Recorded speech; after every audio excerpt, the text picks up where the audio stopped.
의식주를 걱정하는 것은 바로 내일을 걱정하는 지름길이 되고, 그게 바로 시간을 걱정하는 길이고, 그게 바로 내 걱정이란 말이에요. 그래서 하나님께서 먼저 이 모든 악순환의 고리에서 네가 벗어나와서 하나님을 추구해라. 하나님을 날마다 먼저 생각해라. 그 하나님을 생각한다는 것이 곧 영혼을 사모하는 것이고, 영혼을 생각하는 것이고, 영혼을 추구하는 것이고, 영혼에 접속되는 것이고, 그때 우리는 이 시간 걱정에서 자유로워진다는 것입니다. 시간 안에 갇힌 것 같지만 우리는 시간 안에 굴복하지 않고 시간을 뛰어넘는 그런 자유로운 삶을 추구하는 것, 이게 구원의 본질이란 말이에요. 그래서 이런 우리가 자유함이 우리한테 오면 우리가 이 수평적인 인간 관계가 척척척척 맞아 들어가면서 새로 조정되기 시작하는 거예요.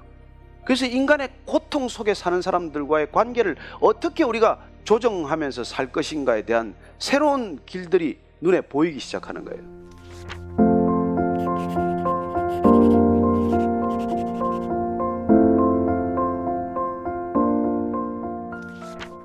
외식하는 자여, 먼저 내 눈 속에서 들보를 빼어라. 그 후에야 밝히 보고 형제의 눈 속에서 티를 빼리라.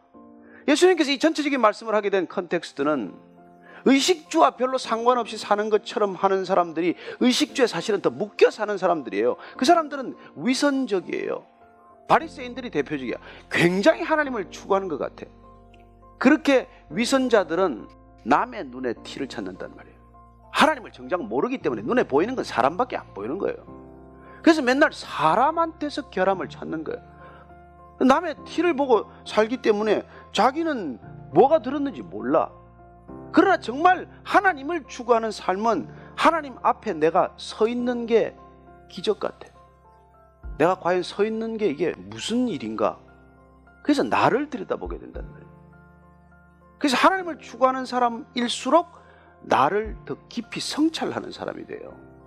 그래서 하나님을 추구하는 삶의 외연의 확장을 5장 24절, 마태복음 앞에 5장 24절 한번 더 찾아보시죠. 예물을 제단 앞에 두고 먼저 가서 형제와 화목하고 그 후에 와서 예물을 드리라. 예배를 드린다고 하면서 예물 가져와 가지고는 찾아오는데 하나님께서 너 말이야 지금 먼저 가서 형제하고 화해하고 와라. 네 마음의 시기와 경쟁과 질투와 분노와 당짓는 마음과 그런 것들을 가지고 와서 지금 예배를 드린다고 말하냐? 나하고 관계가 지금 바르다고 생각을 하냐? 나를 추구한다고 지금 말하고 있는 것이냐? 먼저 형제하고의 관계를 원점으로 돌려서 화평케 하고 그리고 나한테 오라는 거예요. 예물도 필요 없어. 나는 그 예물 쓰지도 않아. 그리고 나를 추구하는 삶에서 드려진 태도에서 나온 게 아니라면 그건 예물이 아니에요. 드려봐야 소용이 없어. 그게 가인의 재물이지 무슨 아벨의 재물이냐? 나는 가인과 가인의 재물은 안 받겠다고 하신다는 거예요. 그리고 가인은 하나님을 추구하는 삶을 살지 않다가 그냥 냅다 와가지고 물건 하나 들고 와서 이걸 하나님께 드리면 하나님이 그걸 받겠냐는 말이에요. 무슨 소용이 있냐고요. 여러분이 일주일 내에 뭐 그냥 하나님하고 상관없이 살다가 오늘 여기 뚜벅뚜벅 걸어 들어와서 예배를 드린다면 하나님이 그 예배를 받으시겠냐고요. 이게 여러분 보면은 왜 우리가 하나님을 추구하는 삶이고 하나님을 추구하는 게 어떤 삶인지를 우리가 모르면 그런 일이 돼요. 사도 바울이 그걸 깨달았단 말이에요. 자기는 죽으라고 하나님을 추구한 줄 알았어. 그래서 스데반을 돌로 칠 때도 갈등이 없었단 말이에요. 저런 사람은 죽어야 돼. 하나님을 추구하는 극단적인 펀다멘탈리스트가 바로 사도 바울의 그 이전 모습 아니에요. 사울 아니에요. 그리고는 크리스천들을 핍박한다고 못해서 그걸 잡으러 다녀가지고 체포영장을 가지고 다마스커스까지 간 사람 아니에요. 하나님을 어떻게 추구했길래? 제대로 추구했을까요? 아니요. 바리새인들이란 하나님을 추구한다는 명분을 덮어쓰고 나를 극도로 추구하는 사람들이에요. 그래서 율법에 목을 맨 사람들이에요. 율법을 지키는 게 내 자존심이고 율법을 지키는 게 내 크레딧이고 율법을 지키는 게 내 마일리지야. 그거 쌓는 재미로 다니는 거예요. 그래서 여러분 바울이 이 시간 혁명을 경험해요. 먼저 해야 할 것들에 관한 시간의 우선순위, 시간 배분의 혁명을 경험하고 나서 그 사람이 로마서를 써요. 로마서.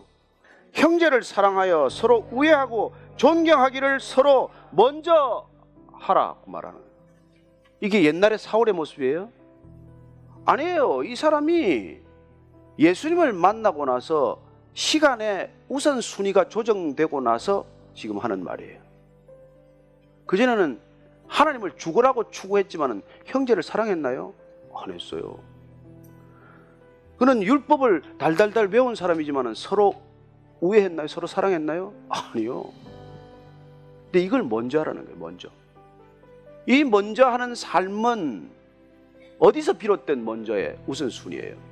하나님을 추구하면서 새롭게 발견한 시간의 우선순위라고 하는 것입니다.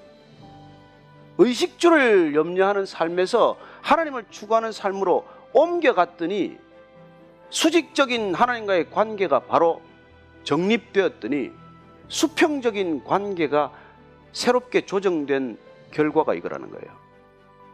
그러니 하나님을 추구하는 삶은 공동체를 추구하는 삶과 별개의 것이 아니라는 거란 말이에요. 그래서 크리스찬들이 이기적이라는 건 있을 수 없는 개념이란 말이에요. 하나님을 추구하는 삶은 결코 이기적이 될 수 없죠. 왜냐하면 나를, 내 시간을, 내 의식주를, 나의 내일을, 나의 미래를, 나의 소망을 그걸 다 내려놓고 하나님의 것을 추구하기 시작했는데 그 사람이 어떻게 이기적이냐 말이에요. 더 이상 내 것을 추구하지 않는 것, 더 이상 나의 의식주를 추구하지 않는 것, 더 이상 나의 내일을 추구하지 않는 것, 그게 하나님을 추구하는 삶이란 말이에요. 그래서 이건 시간혁명이 일어났는데 그 시간혁명은 하나님의 영혼으로 편입이 되면서 내일로부터 자유해지고 모레로부터 자유해지고 내년으로부터 자유해지고 죽는 날로부터 자유해져서 이미 영혼 속에 편입된 삶이 시작이 되었다는 것입니다. 이게 구원이란 말이에요. 이게. 그러니 얼마나 다른 삶이에요. 어떻게 의식주를 걱정하는 사람과 경쟁을 해요? 어떻게 내일에 갇혀 사는 사람과 우리가 다투며 싸우겠어요? 그래서 11절 보니까 부지런하여 게으르지 말고 열심을 품고 주를 섬기라. 이 모든 게 주를 섬기는 거예요. 형제 사랑하는 게. 나는 주님은 섬기겠는데 사람은 뭐 안 됩니다. 그거는 주님 섬기는 것도 아니고 사람 섬기는 것도 아니고 나만 섬길 뿐이란 말이에요. 그러면 우리가 겉으로는 교회를 다니는데 말로는 성경을 얘기하는데 말로는 구원받았다고 하는데 구원받은 것과는 아무 상관없는 삶을 살고 있는 거예요. 구원은 그런 의식주로부터 자유하는 것이고 의식주가 묶여있는 내일로부터 자유하는 것이고 내일에 대한 염려를 더 이상 하지 않는 것이고 그 내일이라는 미래 시제 속에 갇혀있는 나 자신으로부터도 자유하는 것이어서 더 이상 나는 새 시제를 살아가는 이 보편적인 인간 세계에서 전혀 다른 삶을 자각하며 사는 삶이란 말이에요. 얼마나 놀라운 삶입니까? 다 같이 이렇게 생기긴 똑같이 생겼어. 매일매일 날짜 가는 것도 똑같아. 그러나 이 시간에 묶이지 않는 삶이란 말이에요. 여러분 예수님 안에 있으면 아무리 비앰비셔스해도 괜찮아요. 그건 하나님의 뜻이 될 거예요. 그래서 우리는 아프리카 땅을 품기도 하고 저 못 사는 나라 내 먹을 것 걱정 안 하지만 그 땅에 굶주리고 있는 사람들을 위해서 내가 생명을 한번 바치리라. 내가 그게 식량 문제를 해결하기 위해서 내가 연구를 계속하리라. 내가 이 땅에 이 부패와 부조리를 위해서 내가 정말 국회로 가야 되겠다. 이런 사람들 좋아, 오케이. 그러나 내가 좀 더 잘 되려고 잘 먹겠다고 그런 의식주에 갇혀서 거기 가면 불행한 일만 기다리고 있어요.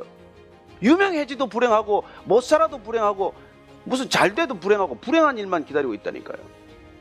그래서 저는 오늘 저나 여러분들이 정말 말씀 안에서 먼저 하나님의 나라와 그 의를 구하는 것이 진정한 시간혁명이라는 것을 기억하시길 바랍니다.